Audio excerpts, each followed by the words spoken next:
forward from grade 1 to 5 and 6 to 8 and finally 9, 10 and board exams and then competitive exams, something happens to that curiosity. Something happens to the bright spark. They may score a lot of marks, they may score a lot of grades, and their academic excellence may be very high. They may excel in all the kind of exams that we have. They may really excel in the exams that we have, which have a lot of questions on recall, based on memorization. They may be able to reel out a lot of facts and information, but is there wisdom? Is there curiosity? Is there knowledge? What is there behind it? And there are no questions. When we brought out, the NCERT brought out the National Curriculum Framework in 2005, which is also now almost completing a decade, there was this learning technique called questioning.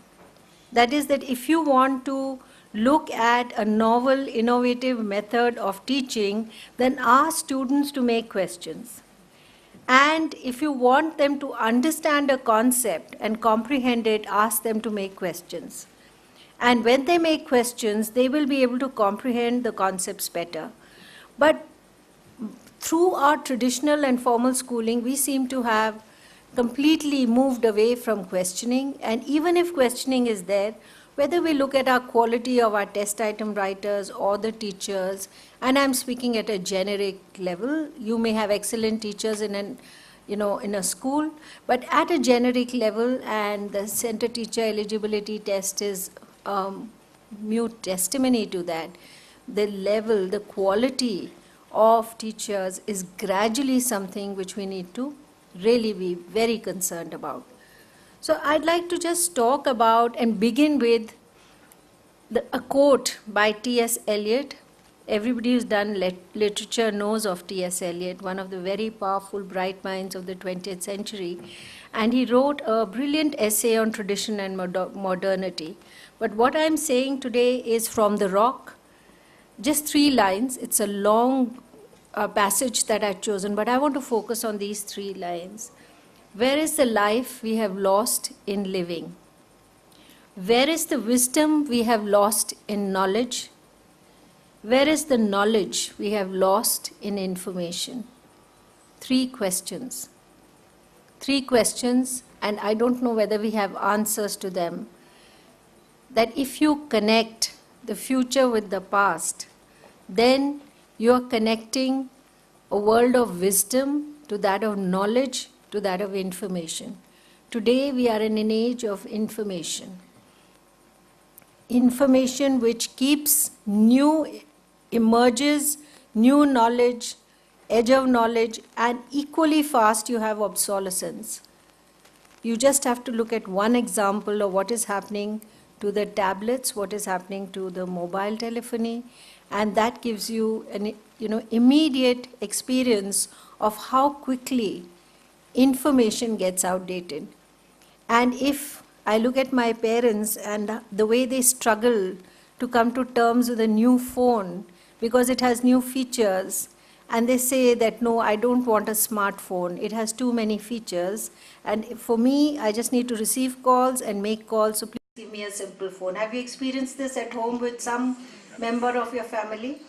But you look at a child, and even a 1-year-old is very comfortable on the tablet.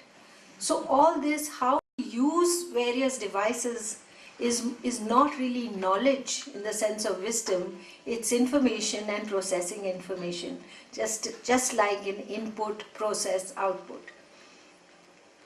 So we need to reassess where we are today in terms of what are the kind of skills that we require. I'm also looking forward to Dr.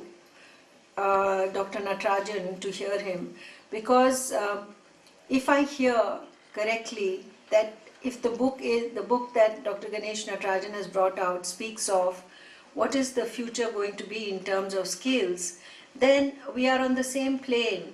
And I'm sure if we speak to students, they may have a clearer conception than their own parents of what the future holds for them, because they are living in a world which is networked, maybe virtually, maybe socially, but they are connected.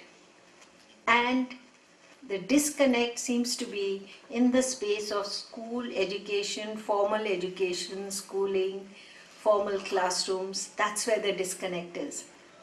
We were so overwhelmed. In the last week, we announced something called the CBSE Writing Series.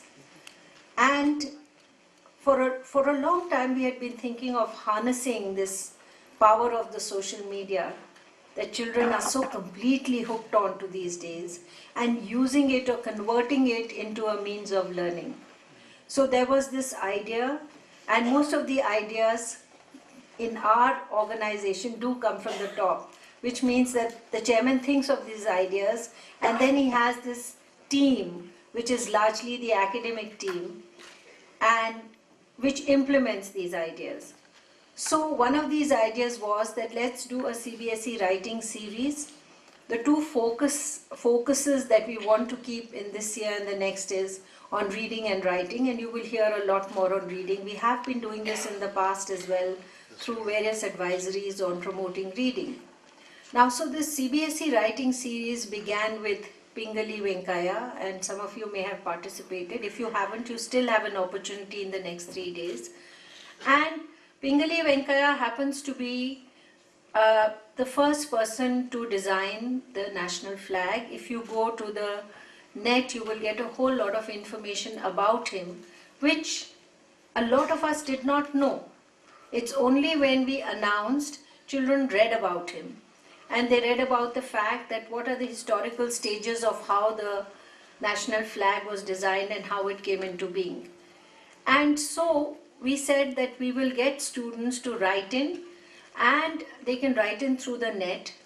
To begin with, we had a practice day on Monday last week, and then it was, the next day was 250 words on a factual, so which is like the life of Pingali Vinayak. Pingali Vinayak, if you go to any site, you will be able to get, so it's more, we expected it that we will get a lot of, cut, copy, paste, which is also something that is happening in most of the times when teachers give students work to do at home. It is cut, copy, paste, and so there's no real learning. But from the second day onwards, which means that after the practice session, the topics were more personalized. So it's like, what message will you get from the life of, how are you inspired by the life, and how do you think you can make a difference? So then the process is that you start thinking about something. You need to be able to articulate those thoughts into ideas and finally put it down on paper. Now, in this case, we said that there will be schools who may not have broadband connections. We know that all schools are supposed to now go online and apply for affiliation, but then schools do that once in a time. But when you actually are inside the school, you know that the broadband connection is only either in 1 or 2 rooms or in the room of the administrator, but not really available to students. So we said, let's give 3 options. So one was that you could go to the Google Doc form on the internet and for half an hour write about the topic, which comes just around 11:15, 11:30, you start your session.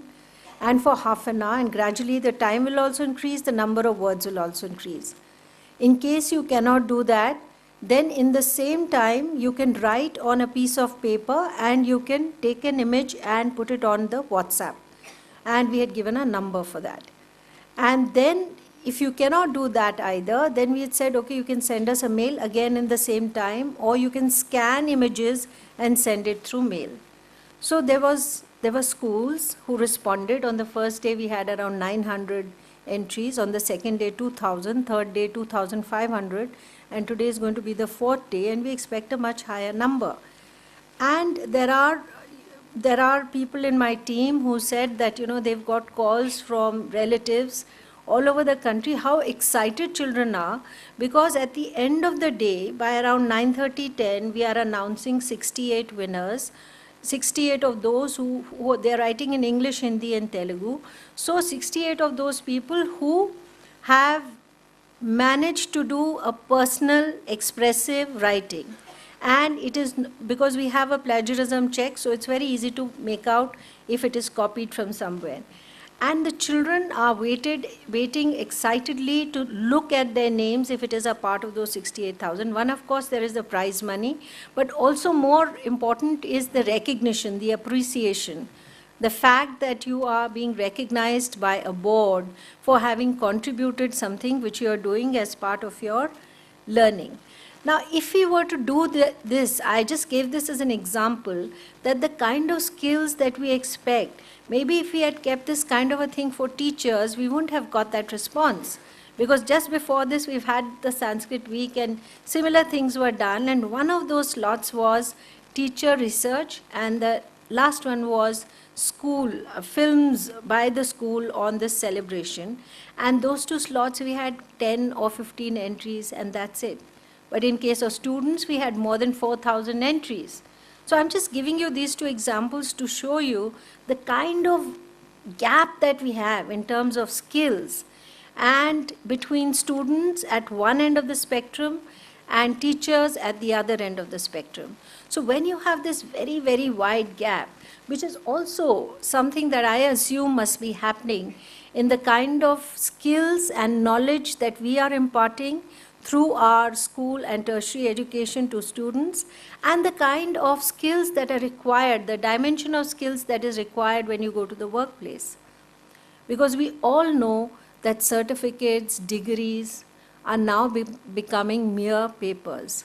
Because even when we need to employ, and we recently wanted 60 people that we wanted to employ for various positions within the board, how difficult it is. Administrators in schools tell us that the quality of teachers, very difficult to hire good teachers.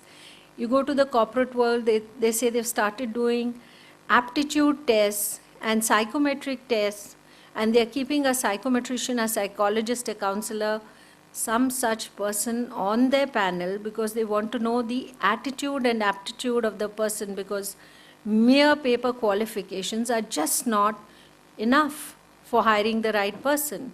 So this gap of skills, I think, is something that we as a board are aware of, and in the last few years we've tried to make a difference through our life skills program.